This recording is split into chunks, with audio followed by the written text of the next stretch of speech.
صحیح بخاری حدیث نمبر 689۔ امام مالک رحمۃ اللہ علیہ نے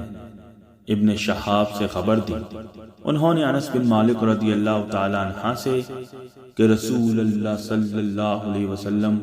ایک گھوڑے پر سوار ہوئے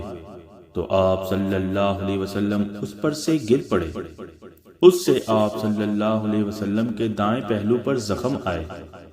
تو آپ صلی اللہ علیہ وسلم نے کوئی نماز پڑھی جسے آپ صلی اللہ علیہ وسلم بیٹھ کر پڑھ رہے تھے، اس لیے ہم نے بھی آپ صلی اللہ علیہ وسلم کے پیچھے بیٹھ کر نماز پڑھی۔ جب آپ صلی اللہ علیہ وسلم فارغ ہوئے تو فرمایا کہ امام اس لیے مقرر کیا گیا ہے کہ اس کی اقتداء کی جائے، اس لیے جب وہ کھڑے ہو کر نماز پڑھے تو تم بھی کھڑے ہو کر نماز پڑھو، اور جب وہ رکوع کرے تو تم بھی رکوع کرو، جب وہ رکوع سے سر اٹھائے تو تم بھی اٹھاؤ، اور جب وہ سمیع اللہ لمن حمدہ کہے تو تم ربنا ولک الحمد کہو، اور جب وہ بیٹھ کر نماز پڑھے تو تم بھی بیٹھ کر پڑھو۔ ابو عبداللہ امام بخاری رحمۃ اللہ علیہ نے کہا کہ حمیدی نے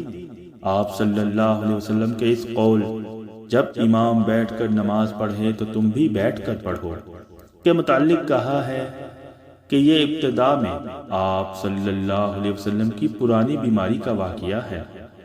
اس کے بعد آخری بیماری میں آپ صلی اللہ علیہ وسلم نے خود بیٹھ کر نماز پڑھی تھی اور لوگ آپ صلی اللہ علیہ وسلم کے پیچھے کھڑے ہو کر اقتداء کر رہے تھے۔ آپ صلی اللہ علیہ وسلم نے اس وقت لوگوں کو بیٹھنے کی ہدایت نہیں فرمائی،